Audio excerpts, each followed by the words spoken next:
جو سہیل آفریدی صاحب کی حکمت عملی میں نظر آ رہی ہے کہ وہ جس دن سے آئے ہیں، بلکہ آپ کو یاد ہوگا کہ میں نے ان کو کہا، میں نے کہا کہ عام طور پہ ہم دیکھتے ہیں کہ جب کوئی وزیر اعلیٰ بنتا ہے تو اس کے خاندان کے لوگ جو ہے نا وہ ہمیں بڑے پھونپھا میں نظر آتے ہیں کہ جی ہم اب وزیر اعلیٰ ہیں. میں نے کہا آپ کی فیملی کا تو ایسا نہیں ہے، بلکہ یہاں پہ ایک چیز کا ذکر کرنا ضروری ہے کہ ہمیں ایک بیوروکریٹ نے کہا کہ 2 ہفتے ہو گئے ہیں سہیل آفریدی کو وزیر اعلیٰ بنے ہوئے، لیکن ابھی تک کے پی کے میں نے بیوروکریٹس میں کہیں نہیں سنا. عموماً ہمیں یہ باتیں سنتے ہیں کہ کسی بیوروکریٹ نے یا کسی اور نے یہ کہا کہ میری سہیل آفریدی کے بھائی سے بات ہو گئی ہے، اتنے پیسے اس کو دوں گا اور اس عہدے پہ میں آ رہا ہوں. انہوں نے کہا ایسا نہیں ہوا.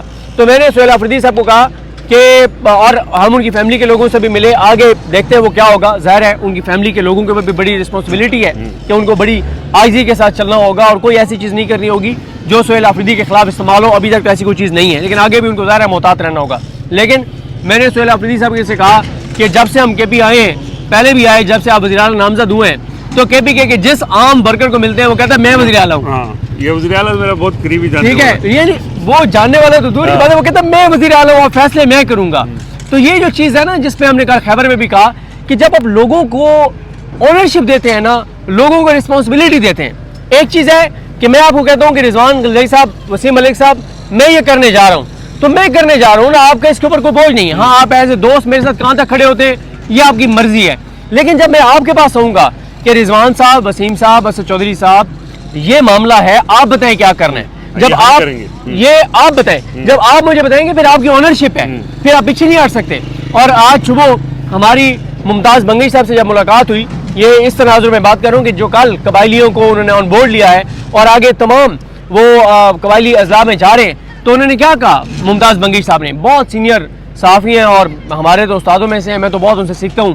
انہوں نے کہا کہ جب جرگہ ایک فیصلہ کر دیتا ہے، یعنی جرگہ فیصلہ کر دیتا ہے، جو قبائلی لوگ کہہ بھی رہے ہیں کہ آپ ہمیں ٹائم دیں، ہم 1 یا 2 ماہ کا ٹائم دیں گے، تمام جرگے بلائیں گے اور ہم دہشت گردوں کو 1-2 ماہ کا ٹائم دیں گے کہ نکل جاؤ ورنہ ہم پھر بندوق اٹھائیں گے. انہوں نے کہا اگر وہ نہیں نکلتے، پھر جب جرگہ فیصلہ کرے گا کہ بندوق اٹھا کے نکلنا ہے تو یہ ہو نہیں سکتا کہ کوئی مس ہو جائے. ہر گھر میں سے ایک بندے کو اسلحے سمیت نکلنا پڑے گا دہشت گردوں کے خلاف. یہ اب دیکھیں نا سہیل آفریدی ہر جگہ پہ لوگوں کو اونرشپ دے رہے ہیں، لوگوں کو انوالو کر رہے ہیں، اب اسٹوڈنٹس کو انوالو کر رہے ہیں، یوتھ کو انوالو کر رہے ہیں. 14 نومبر کو انہوں نے کے پی میں ایک بڑا جلسہ کرنے کا اعلان کیا اسٹوڈنٹس کا. دیکھیں وہ اسٹوڈنٹس کا خون گرما رہے ہیں. اگر وہ اس میں طلبہ یونین کو بحال کرنے کا اعلان کر دیتے ہیں تو ایک دم بہت بڑی بات ہے، کالجز اور یونیورسٹیز کے اندر نا ایک ایکٹیویٹی شروع ہو جائے گی. آج بھی آپ کو پولیٹیشنز میں 60-70% وہ لوگ نظر آتے ہیں جو اسٹوڈنٹ یونینز میں ایکٹیو تھے، چاہے وہ پیپلز پارٹی، نون لیگ یا جمعیت سے بہت سے آئے ہیں لوگ آئے ہیں، ATI سے آئے ہیں، تو اسٹوڈنٹ یونین سے وہ نکل کر آئے ہیں. باقی اگر آپ ان کی تقریروں کا مکمل احاطہ کریں، ایک تو وہ ہر تقریر میں جا کے مسلسل یہ بات کر رہے ہیں اور ایک طرح سے وہ دیکھیں سہیل آفریدی کی نظر میں لوگوں کو اپنا آپ نظر آتا ہے کہ عام آدمی کو دیکھیں کتنے کے پی کے اندر جاگیردار اور پیسے والے کتنے ہوں گے، گنے چنے ہوں گے نا. باقی تو مڈل کلاس ہے، لوور مڈل کلاس ہے. مڈل کلاس اور لوور مڈل کلاس کو سہیل آفریدی کی نظر میں اپنا آپ نظر آتا ہے، یار یہ ہم ہیں.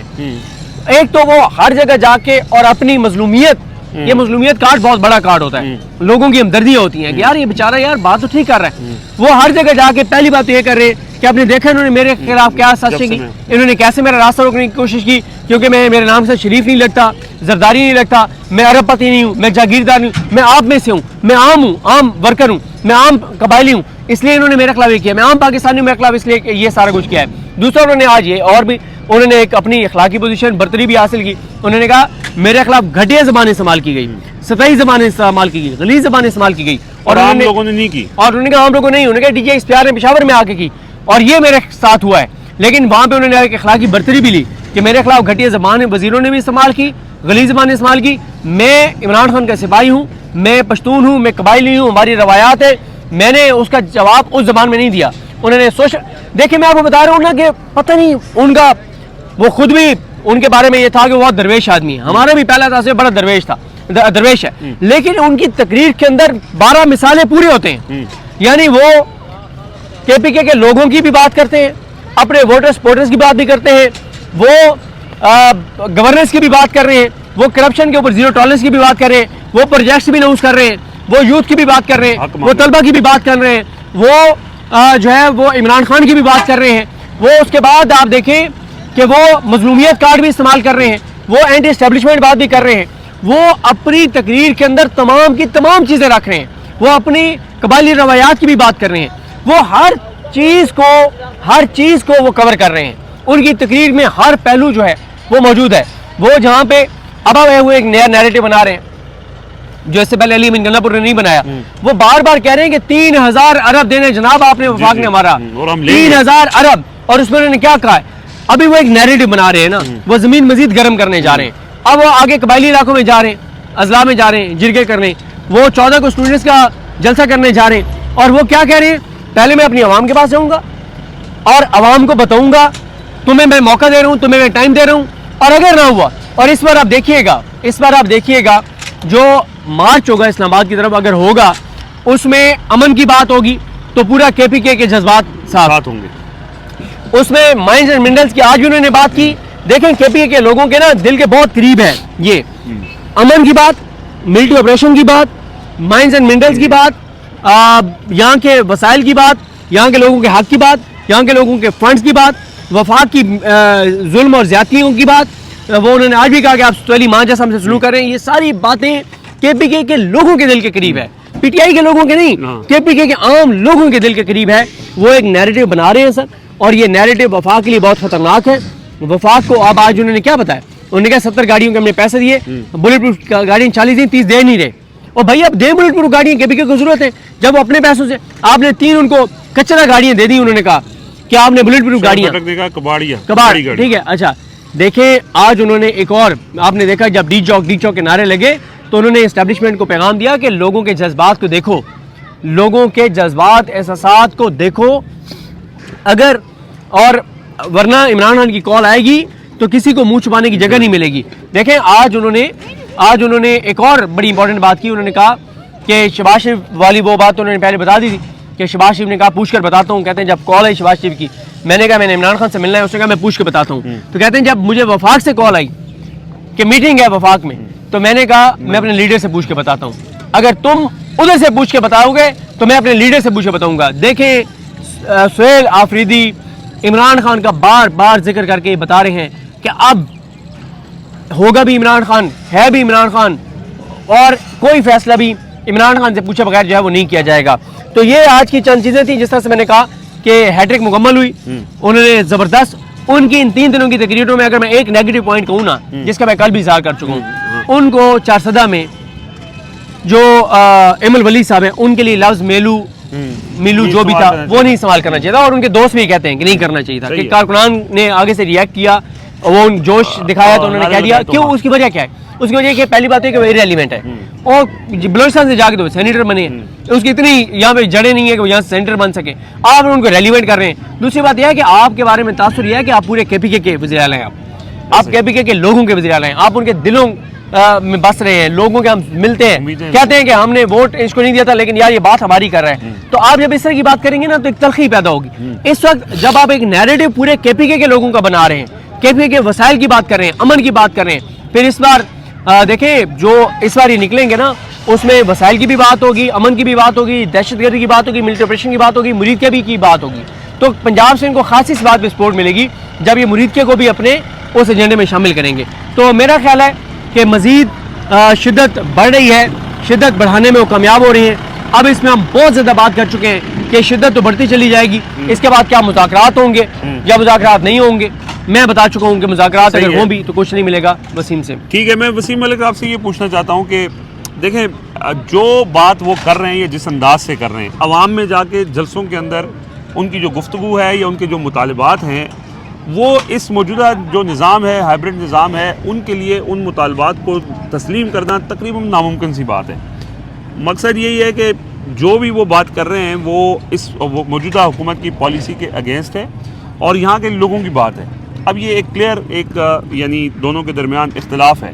ظاہر ہے جب اختلاف ہوتا ہے تو وہ کسی بات چیت کے ذریعے حل ہوتا ہے, جو حل ہوتا نظر نہیں آ رہا تو پھر تصادم کی طرف چیزیں بڑھتی ہیں. تو یہ جو مومنٹم بلڈ ہو رہا ہے, جو جن چیزوں کی بنیاد کے, جن فیکٹس کی بنیاد پہ لوگوں کو ان کی بات اپیل کر رہی ہے اور یہاں کا پورا ایک ماحول ہی تبدیل ہو چکا ہے, تو کتنا فائدہ مند ہوگا یہ جو ان کی اسٹریٹجی ہے کہ لوگوں کے ساتھ جا کے بات کر, لوگوں کے درمیان بیٹھ کے لوگوں کو اونرشپ دے کے, جیسے صدیق بھائی نے بات کی ہے, اور وہاں سے پیغام دینا، جیسے کل جرگہ ہوا، آج جلسہ ہوا، آگے مزید جلسے ہونے جا رہے ہیں، تو کیا یہ پریشر بلڈ کر سکیں گے اور اس سے پہلے کہ ان کو خود نکل کے اپنا حق لینا پڑے، یہ احساس دلا دیں کہ یہ دیکھیں یہ لوگوں کے جذبات ہیں اور یہ حق آپ کو دینا پڑے گا؟ میں اس پہ آتا ہوں، لیکن وہ جو آپ نے عرشی شریف شہید کی والدہ کے حوالے سے بات کی، انتہائی افسوسناک، اللہ پاک انہیں جنت الفردوس میں اعلیٰ مقام عطا فرمائے، ان کے درجات بلند فرمائے.